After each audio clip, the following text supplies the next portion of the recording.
cette voiture, on s'est procuré une deuxième voiture entièrement d'origine. On a donc ici deux Mazda MX-5 MD, la 4e génération de Roadster Mazda, un cabriolet et une Targa. Je ne sais pas si on s'en rend bien compte dans la vidéo, mais c'est déjà des voitures qui sont relativement basses. Mais c'est pas encore assez bas. En plus, les roues d'origine remplissent pas très bien les ailes. Pour appuyer le côté sportif, on a commencé par la rabaisser un petit peu. On a installé 4 ressorts courts et on en a aussi profité pour passer du 16 au 17 avec 4 nouvelles jantes fournies par notre pote Kylian d'ADS Jantes. Une fois rabaissé et avec des roues plus grandes, ça rend quand même bien mieux. Sur la carrosserie, on a installé une nouvelle lame sous le pare-choc avant d'origine. On a aussi installé une nouvelle paire de jupes latérales et un petit béquet sur le coffre. Sur la partie arrière, on a posé un nouveau diffuseur qui nous permet d'installer une nouvelle sortie d'échappement. Il s'agit d'une double sortie faite entièrement à la main en acier inoxydable à l'atelier qui vient supprimer le silencieux d'origine histoire que ça rote.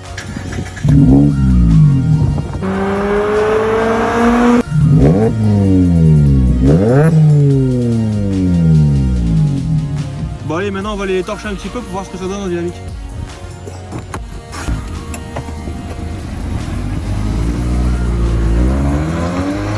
Comme on vous le disait, il s'agit déjà de petites voitures de sport. Et malgré ça, avec l'équipement d'origine, en frein, en pneus et en suspension, en conduite sportive, que ce soit sur circuit ou même sur route, on en trouve relativement vite les limites. En conduite sportive, les suspensions d'origine qui sont très agréables sur route se font un peu malmener. La voiture prend beaucoup de roulis et elle se retrouve relativement vite mise en défaut dans les virages.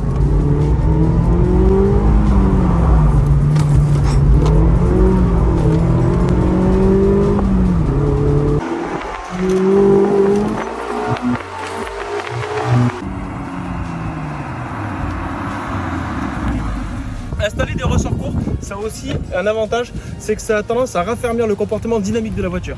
Et on va voir ça tout de suite ensemble.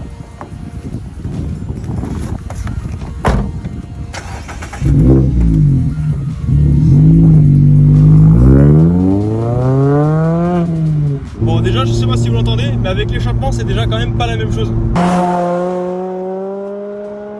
Monter des ressorts courts, c'est pas une très grosse modif. Mais déjà, dès les premiers virages, on sent une différence de comportement.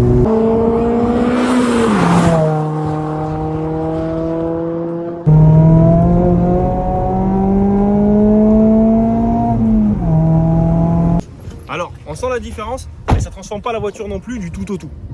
Une vraie préparation sur un châssis, c'est beaucoup plus de temps et beaucoup plus de pièces. Je tenais vraiment à remercier du fond du cœur l'équipe de GTRS qui nous accueille aujourd'hui. C'est grâce à eux et à leur gentillesse si on peut être là aujourd'hui. Il y a quelques mois, la gérance du circuit a changé, il y a une nouvelle équipe et c'est grâce à la nouvelle dynamique mise en place par cette équipe qu'on peut être là aujourd'hui. Donc vraiment merci du fond du cœur à eux. J'espère que cette vidéo vous a plu. Nous on a pris vraiment beaucoup de plaisir à la faire.